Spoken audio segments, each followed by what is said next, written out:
Hello, welcome to Campus Ministry Connection. I'm Tom Pryor alongside my co-host, Jade Christian. During this spring semester, we've spoken with many different students from various universities throughout the country to get a better understanding of why are they Catholic on a college campus? Why do they get involved in campus ministry? What can we as campus ministers do to help attract some of the new students? How do we retain some of the juniors and seniors and keep them involved in our ministry so that we can form intentional disciples who, upon graduating, will hopefully be part of parish ministries and make a difference there as well. Today, we have a very exciting guest because Mara Traybold is joining us from the University of Pennsylvania, Slippery Rock. And what makes her ministry unique is that it's part of a parish community as well. My university, our Newman Center, is not part of a parish community, so I don't know anything about that. Maura, please explain to me and all of the listeners here, what does it mean when you're kind of associated with a parish, and how does that parish help you to become more involved in your faith and grow your faith? Yeah, so our university at Slippery Rock, we have a unique experience because our Newman Center is actually our parish office also. So the Diocese of Pittsburgh is our diocese, and they're in a pretty large parish grouping, combining churches, a project along the whole diocese. So our parish administrative office is also our Newman Center, and it's also where our priest lives, and he's our chaplain also for the university. So we have a lot of interaction with our parish community because our daily masses are held at our Newman Center, and our Newman Center is off campus, but also it's right next to campus. So our education building is right next to the Newman Center. So it's basically right in the town. Our town is very small here, so the parish grouping covers a lot of geographic area. So there's a lot of opportunities for the parishioners to come to Slippery Rock into our Newman Center because that is where a lot of the parish events and parish masses happen. Very cool. Very cool. I bet that's just such a blessing to have a campus ministry as well as a parish community there. There's so many opportunities that could be for both communities, for the students and for the families, young adults, other people in the parish communities. What opportunities have you had to serve your parish community? Yeah, so along with it, our Newman Center and all of the offices being there, I have kind of taken advantage of all of the people there and all the employees of the parish. And that's such a cool experience for me because everything's all interconnected. And when we're there, a lot of the staff is also there. So I know in my questionnaire I filled out that I talked a lot about how they're just so accessible. So our DRE, I talked to her a lot because she's in a lot of the education side of things, which I am pursuing a degree in education. So I love to talk to her, and she has little kids, so I get to watch them sometimes. So that's one aspect. And then another aspect is some of the older members of the staff, and just talking to them and talking. I essentially could be their grandkids' age. So it's fun in that way because we have a lot more of an older population here in Slippery Rock. So I get to kind of gain their wisdom and hear stories and hear from them. And then in addition, our priests, they also have their offices at our Newman Center. So I have had such a wonderful experience getting to know them both better. We have an administrator, Father Adam Verona, and then a parochial vicar who doesn't deal as much with us students, but his office is there. It used to be Father Steve Neff, and now it is Father Sean Francis. So just a bunch of different people around all the time, working with their doors open and able to have us students be there.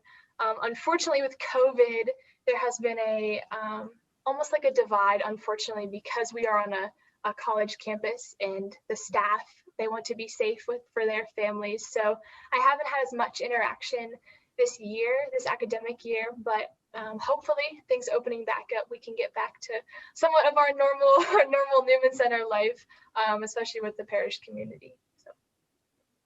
Maura, the parish communities, I think can be a little daunting for some students. This past weekend, my ministry, we just wrapped up kind of celebrating our seniors, and I printed off a guide that I gave to each senior that said, depending on whichever town, city you go to, here are some steps to finding a church home, right? View the bulletin, see if the mass times are good for you, meet the priest, meet some of the other staff. What can you tell us about working with a parish community that might help to ease the nerves, I guess, of some of our senior students who are used to going to mass with students of their same age, and now all of a sudden they say, wait, I have to go to a parish and become involved at a large parish? What does that even mean? How do I do it? It's probably going to look a lot different. What do you say to those students? I would say that just kind of interacting when you can, even during the mass. Like, I know at our Newman Center, I go to daily mass pretty often, and you see the same people all the time. They sit in the same places, and it's so interesting because they are a lot of members from our community as well. So a lot of them are professors or ex-professors or retired professors, and just they're so willing to want to talk to us and want to just say hello and get to know us better. And I think it's sometimes more intimidating for them because they're not, they're kind of in their own world in their generation, but us, we kind of have a different perspective and a different life to us in a sense. And I think that it's really been encouraging and super exciting to be able to share the life of those parishioners, because they don't typically see people my age, especially in the churches and involved.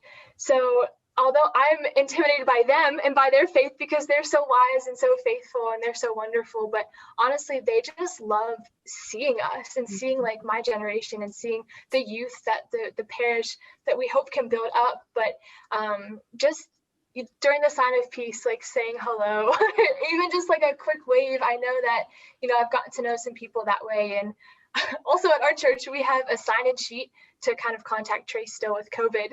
So I know that like a lot of the parishioners' names now because I see them on the sign-in sheet. So that's pretty cool. And just trying to be as present and involved as possible, whether that's 5 minutes after just saying hello, introducing yourself, just to make those connections and just to make it more real for both of, like for us and then also for the parishioners as well. Yeah, for sure. You made a note about, knowing the parishioners' names now after this year of COVID and doing reservations and whatnot. I too have been learning a lot more faces and names and families. It brings you closer into the community. Our campus ministry here in Pensacola, Florida, we are also placed in a very in a community where there are a lot of elderly. We are actually placed around 3 retirement homes, as well as this area is pretty filled with retired families. So I totally get the brightness of their faces when they see young people, and especially daily mass. But seeing them in the church, seeing them involved, it's just amazing for them to connect with young people.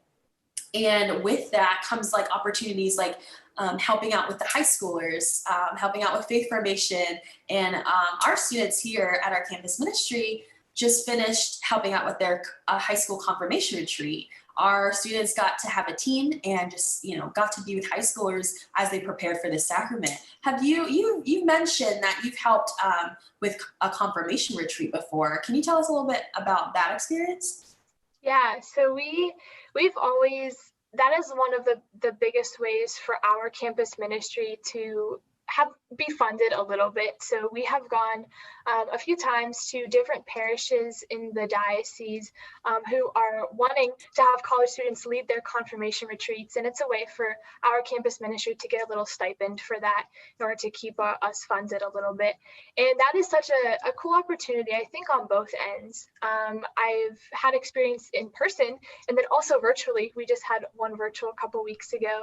And that's so interesting because the students here, they get confirmed when they're in 8th grade. So the students are a little bit younger and they just want to see a real face. And yes, adults are real in their own way, but also us college students can relate to them in such a unique way and maybe not relate to their exact experiences in 2021, but just being more real. Like I just went through that not too long ago, and I'm still a student and going through like faith formation of my own, and still being a young adult. So I think that the connections that can be made, I think I said it, that you can't change them in a couple hours. You're not going to make something, you're not going to say anything profound, but I think just having that idea in their head that you can still be young, whether you're in high school or whether you're in college or whether you're a young professional, you can still be young and still be involved. And it's okay to be interested about your faith.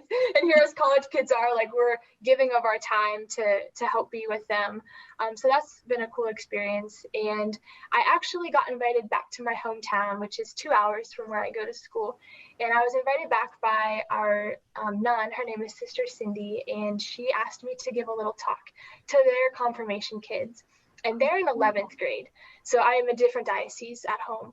And that was one of the most incredible experiences because I did it twice and it was about 20 minutes and it was more of a witness testimony kind of talk, but also just to tell the kids and to relate to them how, you know, everything that you're doing now, I talked about seeds being planted and how like the seeds are always being planted and one day the Lord, like they will manifest and that they will like start to bloom, but the seeds are being planted. And to hear that from a 20-year-old looks different than a 65-year-old nun.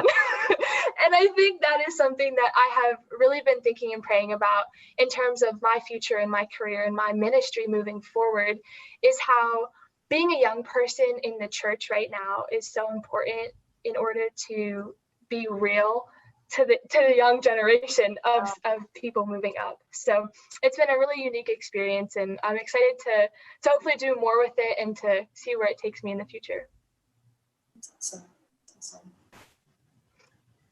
Maura, I like that you talk about kind of helping out with some of those younger students, especially during a confirmation retreat. It's funny you mentioned different dioceses and different times for confirmation. I actually live in a separate diocese from the one I work in, and the one I work in, their confirmation is now in 3rd grade, and the one I live in is 8th grade. So it's very different depending on which diocese you're in. But you make a good point that what isn't different is that young people look to college students as almost like a role model. And if you think that faith is cool, and it can be cool, you can be a college student and you can be involved in your faith, then they'll think the same thing and they'll want to emulate that when they get older. I want to talk a little bit about your experience. You're that high school student, and then you get to a college campus, and you're involved in your faith. And is it cool for me to do this? And all of a sudden, there were some, I believe, focused missionaries were very important in your faith formation. So again, a young person recently out of college who's coming back to help minister someone a few years younger than them, and that had a profound impact on your life.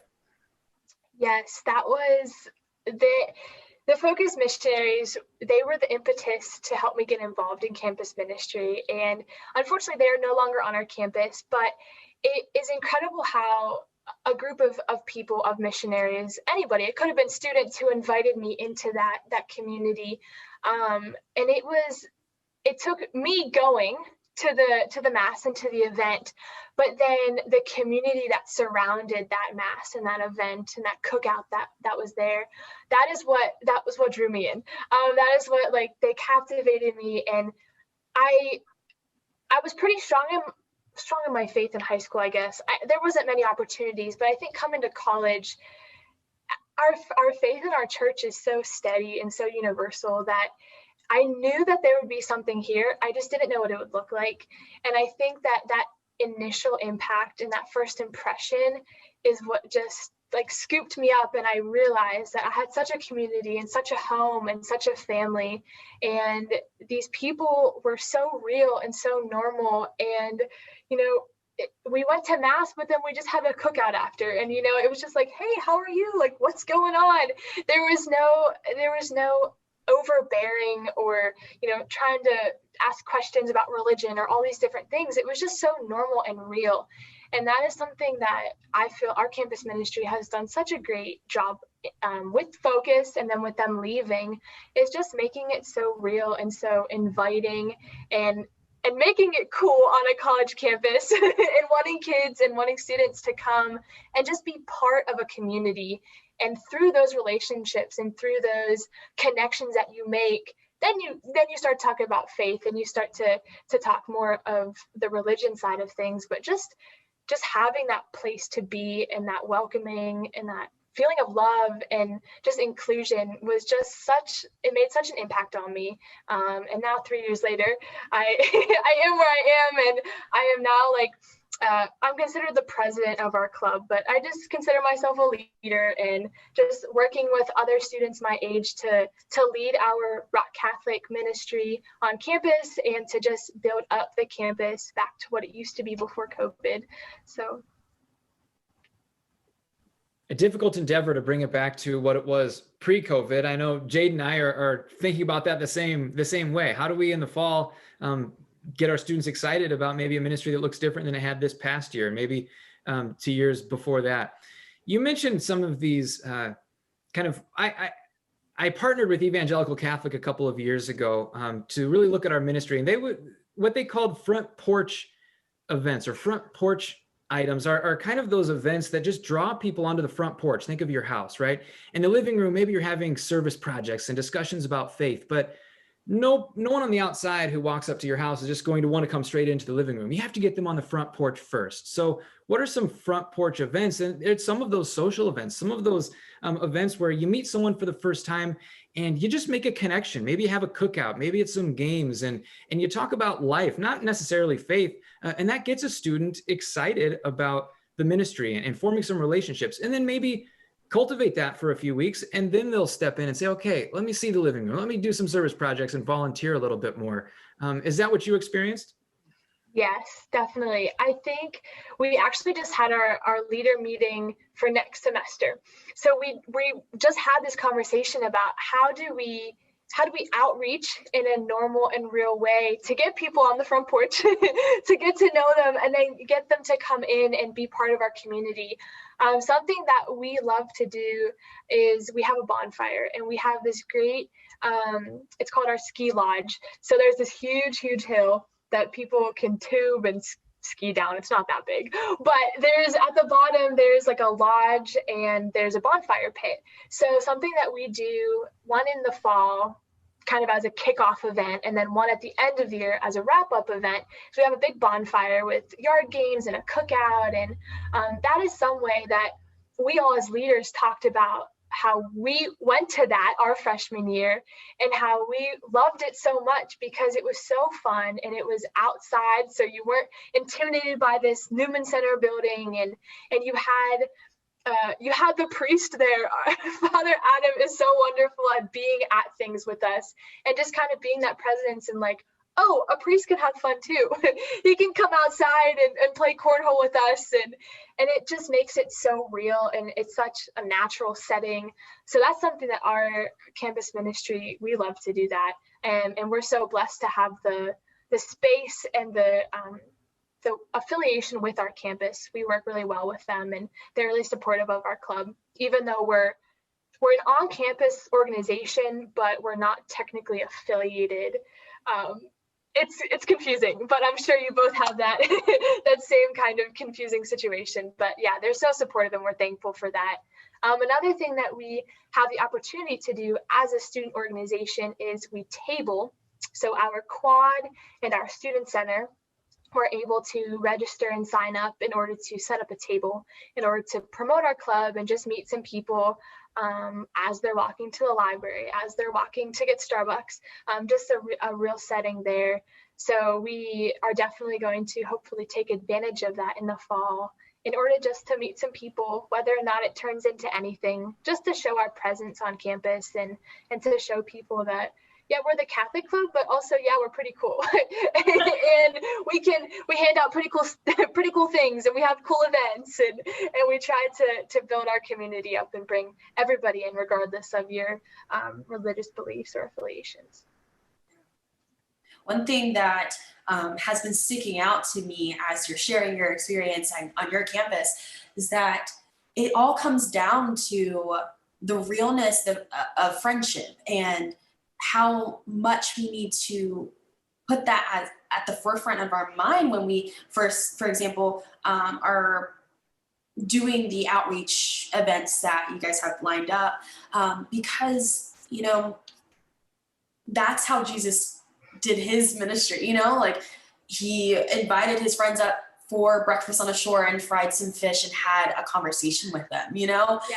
It is that relationship first, and then the programming, the planning, the logistics afterwards, you know? It's that meeting with someone, that connection that you have, not your agenda that you have first, you know? That's when you meet them and you learn their name and you learn where they're from, that everything follows. That's where Jesus comes, you know? That's where he begins. And then everything else. Yeah. Yes.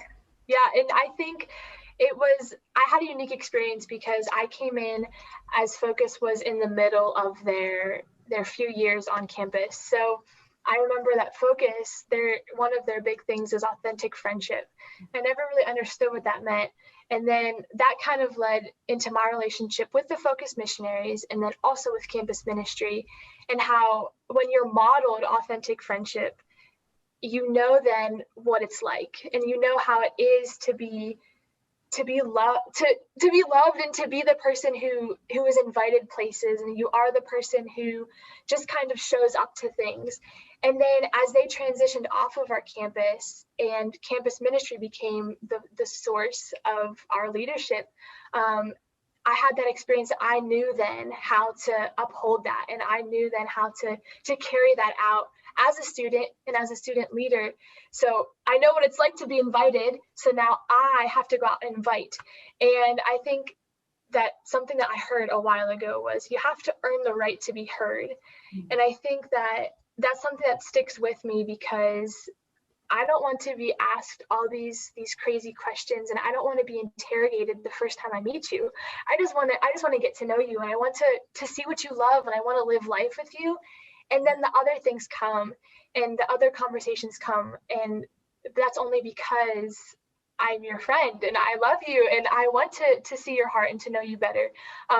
So I keep those few little things in my head, especially as we're starting kind of a fresh outreach, especially in the fall, for our ministry here. So there's so many things that come into play, but I always reflect that I'm thankful and blessed to have that experience in order to be able to give of myself now, knowing how it feels and knowing how it feels to be that way. So there's a scripture that I tried to pray with, and I'm forgetting exactly which letter it comes from, but it says, I didn't come here to, yada, yada, yada. But he says, St. Paul says, I come to share my very self with you. And that's why I'm here. And through that comes this affection for one another, that I just want to know your name. I just want to know who you are. And then everything else follows. Yeah. Jade, you're right. That authentic friendship, and that'll be so important, especially as students come back for the fall semester, because it may be the first time universities are opening up again. You can have some of those social events that Mara just talked about. So that's really a charge that Jade and I give to all campus ministry staff out there. Look at your fall as, okay, what can we do the first couple of weeks to meet students, to show authentic friendship, to engage in those relationships that will then become something and foster something that'll happen later in the semester. Maura, I think you did a phenomenal job of explaining some of those kind of front porch ministries. And again, I encourage all campus ministry staff to be open-minded about what may be possible for you in the fall. So Maura, I just want to thank you for joining us. You're the final guest, a final student guest that Jade and I have on the spring series of podcasts. And we wrapped it up in a very nice way because it's looking ahead a little bit to what the fall will look like. We started this podcast off talking about kind of some of the seniors going into parish life, but then again, this campus ministry is cyclical, right? We'll be back in the fall, and we have to find ways to get those young people, these high school students you were ministering to, we have to get them excited about living faith on a college campus. Yeah, and also what you shared about your connections at in your parish community can help our students right now who are getting ready to graduate, if they're in graduate school, if they're getting ready to, actually go off and start their own lives, start their own families, to feel encouraged to seek out that parish, seek out those connections, even if you're not in campus ministry anymore.